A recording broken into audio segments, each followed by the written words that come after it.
Oke, Assalamualaikum warahmatullahi wabarakatuh. Kabar baik untuk hari ini teman-teman semua. Semoga teman-teman dalam keadaan sehat. Baik, teman-teman, kita lanjut. Kemarin kita sudah dua pertemuan ya, bicara pembiayaan syariah yang di perbankan. Sekarang kita akan beralih ke lembaga yang non-bank ya. Ada beberapa perusahaan yang dikatakan perusahaan pembiayaan syariah.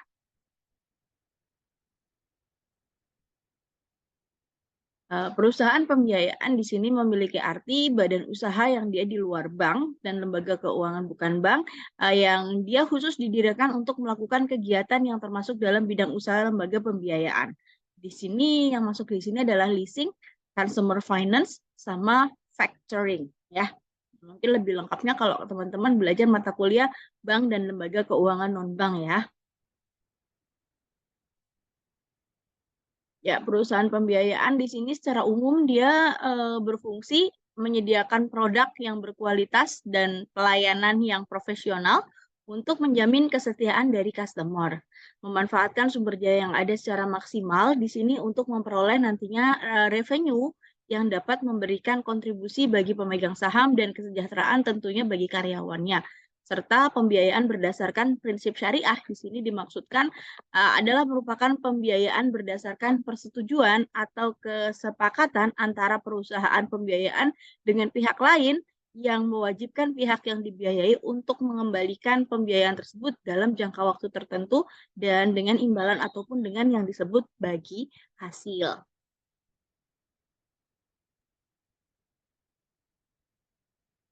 Konsep dasar perusahaan pembiayaan syariah ya, untuk setiap jenis transaksi pembiayaan syariah wajib tidak bertentangan dengan prinsip dari syariah. Akad-akad syariah yang telah ditandatangani oleh kedua belah pihak dapat dibatalkan secara sepihak kecuali memenuhi kondisi ya kedua belah pihak setuju untuk menghentikannya. Ya, akad bertentangan dengan prinsip syariah atau akad batal demi hukum karena kondisi hukum yang dapat menghalangi pelaksanaan atau penyelesaian akad.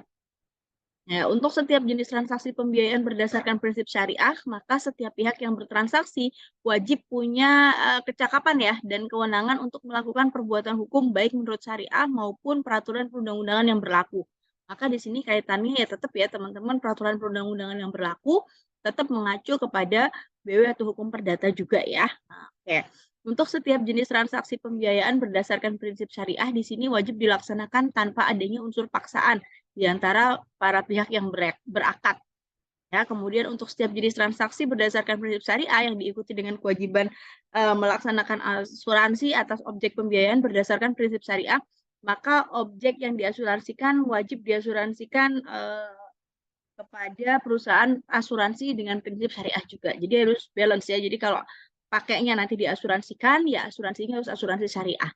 Ya, pencatatan akuntansi untuk setiap jenis transaksi pembiayaan berdasarkan prinsip syariah sebagaimana disebut di sini wajib disusun berdasarkan pernyataan standar akuntansi keuangan ya. Jadi biar nggak bertentangan. Sehingga di sini meskipun bicaranya syariah harus balance juga dengan peraturan yang lain ya. Kayak di sini syarat sah perjanjian tetap sama ya, tetap diterapkan di pembiayaan syariah. Oke, kita akan mulai dulu dari yang leasing ya, perusahaan leasing syariah.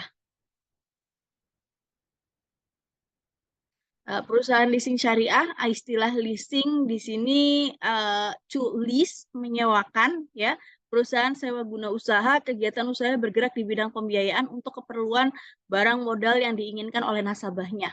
Kalau Permenkeu di sini sewa guna usaha adalah kegiatan pembiayaan dalam bentuk menyediain barang modal baik secara sewa guna usaha dengan hak opsi finance lease maupun sewa guna usaha tanpa hak opsi operating lease untuk digunakan oleh penyewa guna usaha lease selama jangka waktu berdasarkan pembayaran secara berkala.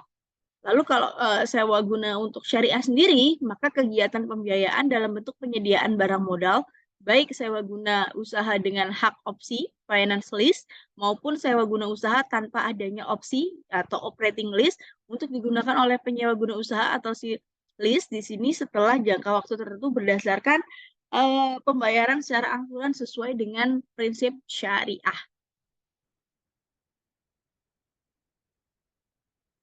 Nah, para pihaknya, ketika kita bicara leasing, di sini ada lessor, ada leasing, ada supplier, ada bank, ada insurance-nya. Ya, lessor di sini yang menyewakan barang ya. Nah, ini bisa berupa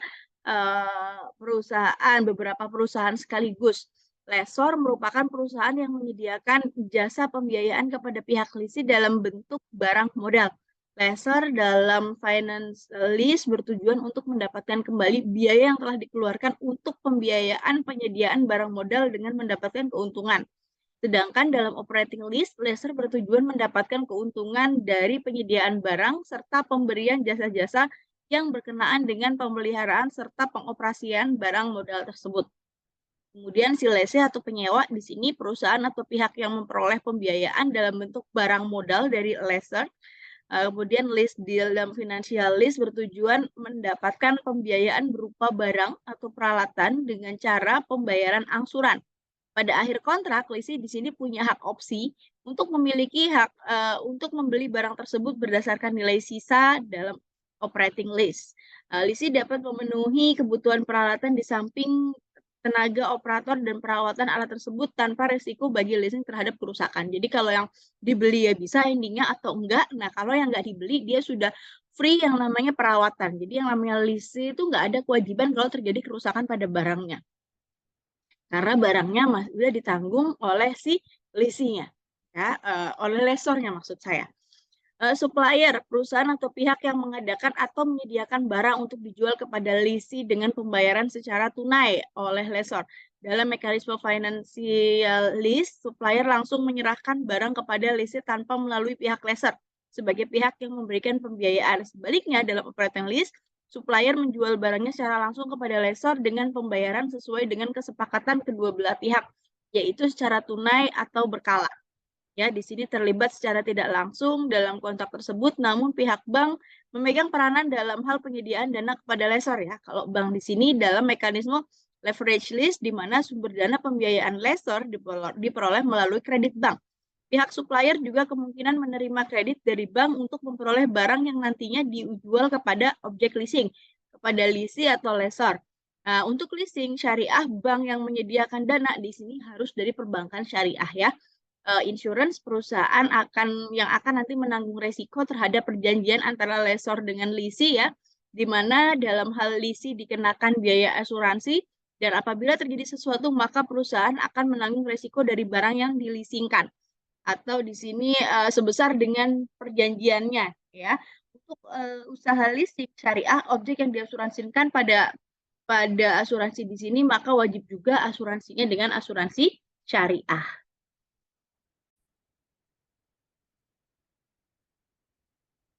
Nah, di sini usaha leasing syariah mengenal ada dua, yaitu yang pakai ijaroh yang kemarin sudah kita bahas, atau yang satu IMBT ya, ijaroh al-muntahiyah bitamlik ya. Di sini ada dua jenis, kita akan lihat satu persatu. Nah, kalau ijaroh ini udah jelas ya, akadnya sewa, ya penyaluran dana untuk memindahkan hak guna manfaat atas suatu barang dalam waktu tertentu dengan pembayaran sewa antara perusahaan pembiayaan sebagai pemberi sewa muajir dengan penyewa mustajir dan tanpa diikuti pengalihan pemilikan barang itu sendiri.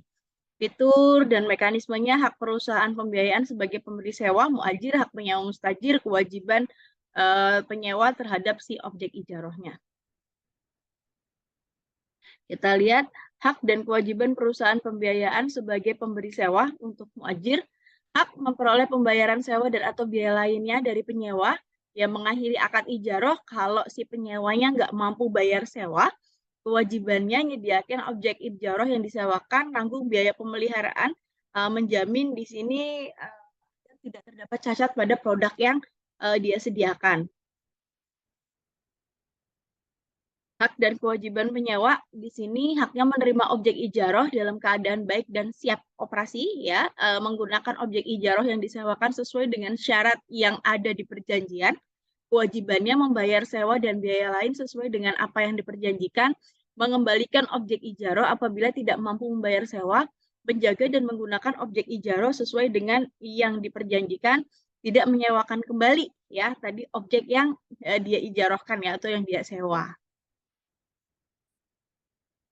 Lalu bagaimana dengan objeknya? Ya intinya harus berupa barang modal ya. Di sini ketentuannya objek harus punya yang pertama dalam penguasaan perusahaan pembiayaan sebagai pemberi sewa, manfaat objek ijaroh harus dapat dinilai, kemudian harus dapat diserahkan kepada si penyewa, pemanfaatan objek juga harus bersifat tidak dilarang secara syariat ya, barang-barangnya bukan barang yang diharamkan.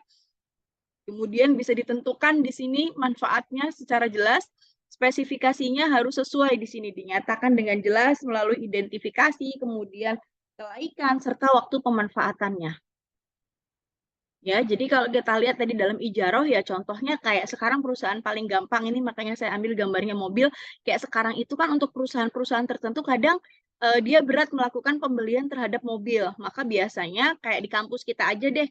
Kampus kita itu asal teman-teman tahu mobil para pejabat ya yang platnya bukan merah ya, yang hitam pejabat syariah aja misalnya itu adalah dengan memakai sistem sewa di mana sewa ya disewa dibayar tiap bulannya seperti itu.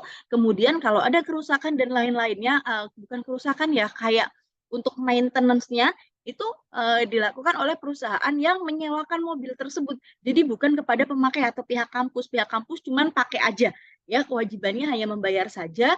Nanti kalau sudah di akhir, makanya kalau akhir tahun teman-teman bisa tahu mobilnya suka ganti-ganti terus kan tiap tahun karena memang akadnya seperti itu. Walaupun saya belum tahu apakah di kampus pakainya sistemnya ijaroh atau yang konvensional. Tapi yang pasti sistemnya kurang lebih seperti itu ya teman-teman ketika kita bicara yang namanya ijaroh ya. Jadi perusahaan pertama dia yang menjadi lesor, dia menyewakan mobilnya.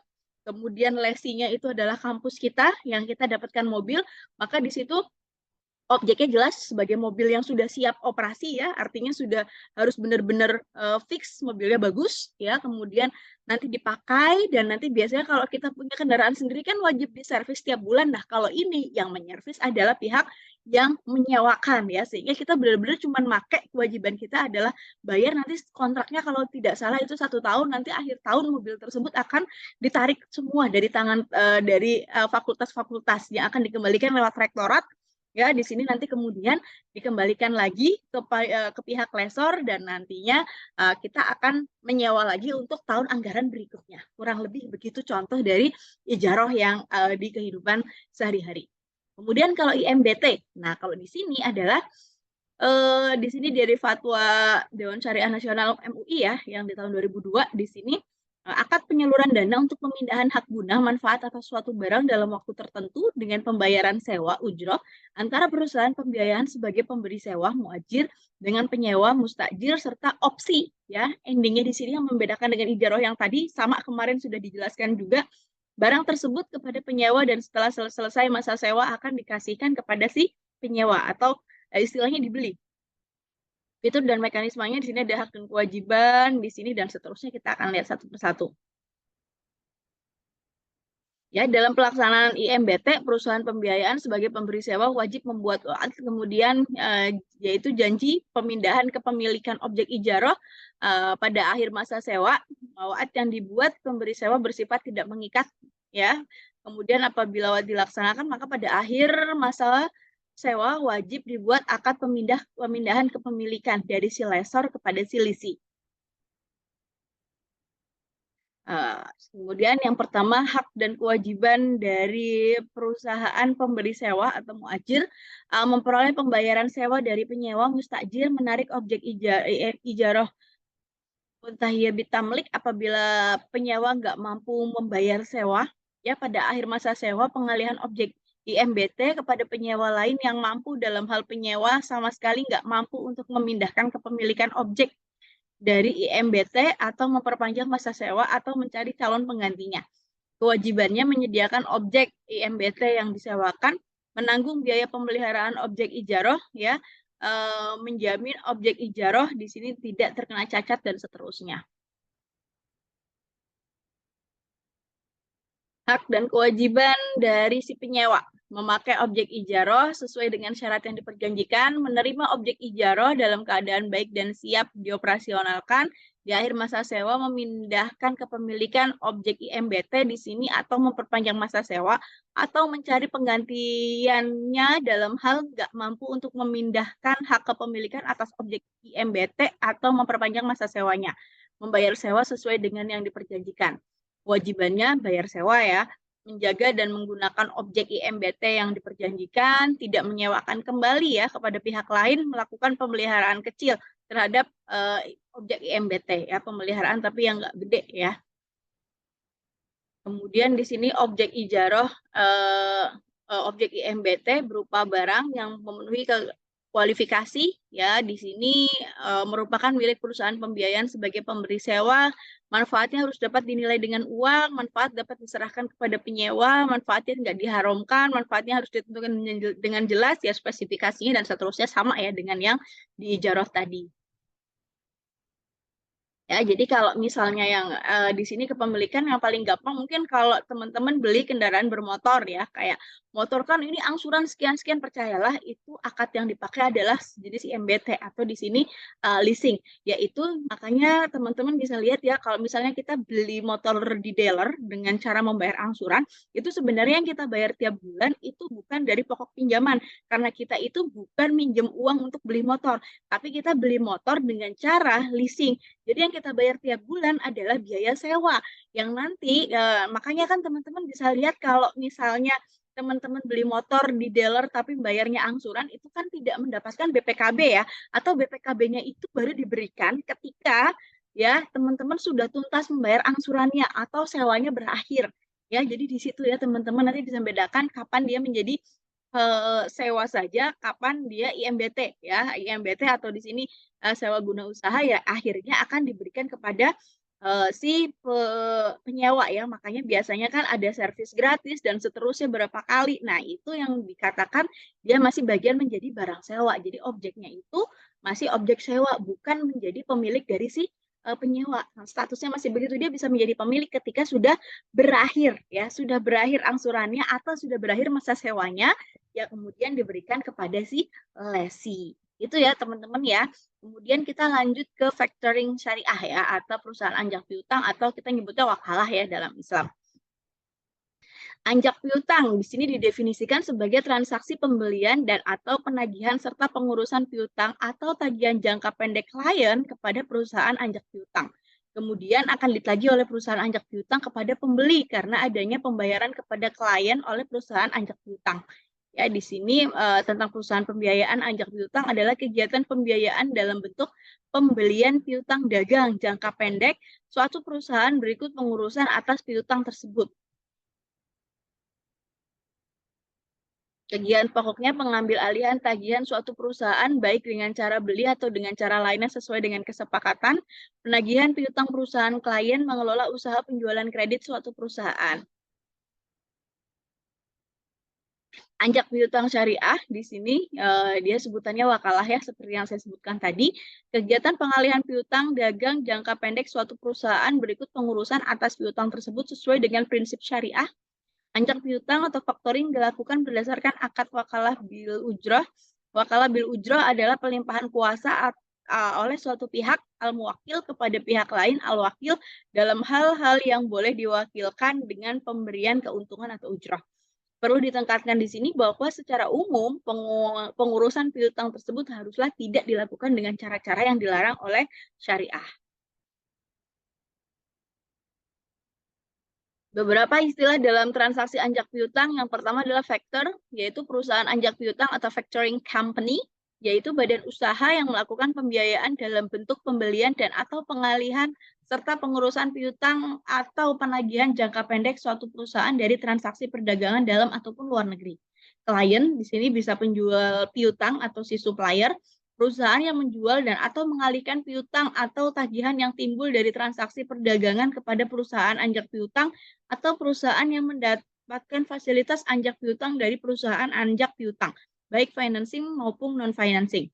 Piutang, ya ini sudah sama-sama paham ya, kewajiban pembayaran customer kepada klien atas barang yang telah diberikan atau jasa yang telah diberikan oleh klien kepada customer.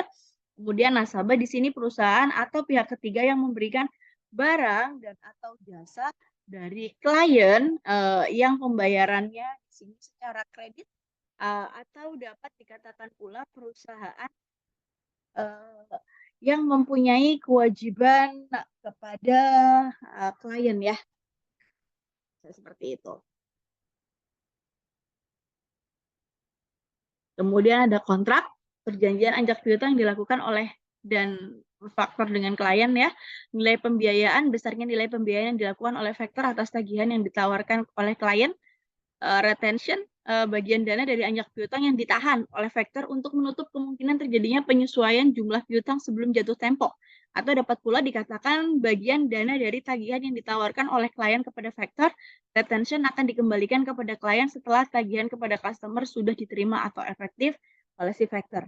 Faktor untuk menerima bayaran dari klien apabila piutang yang dialihkan tadi di sini dapat dibayar oleh nasabah pada saat piutangnya tadi jatuh tempo.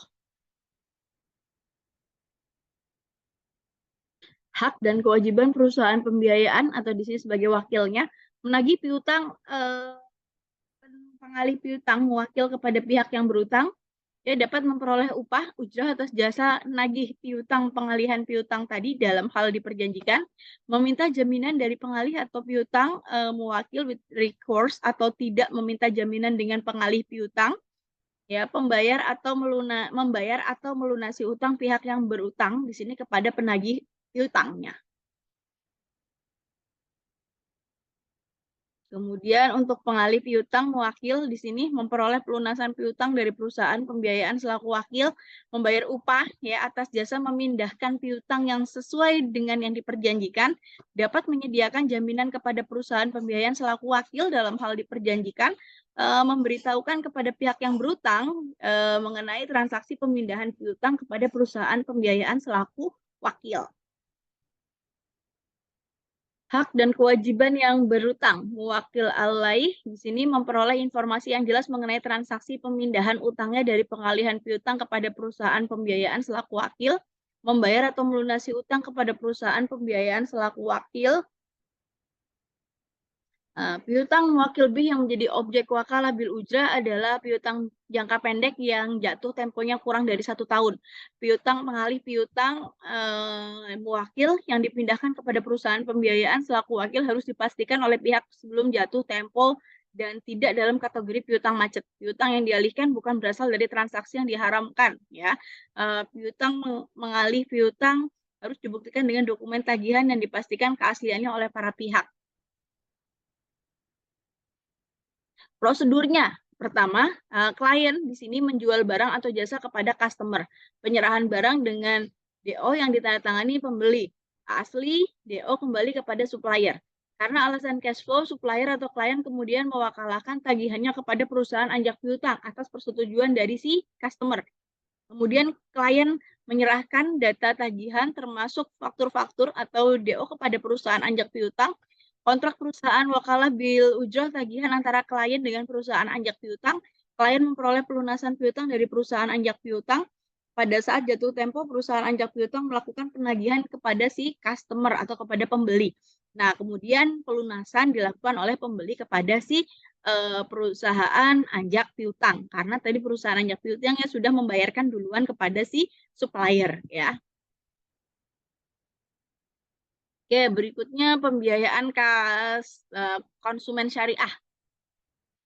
Oke, di sini pembiayaan konsumer syariah ya, ada consumer finance. Di sini kegiatan pembiayaan untuk pengadaan barang berdasarkan kebutuhan konsumen dengan pembayaran secara angsuran.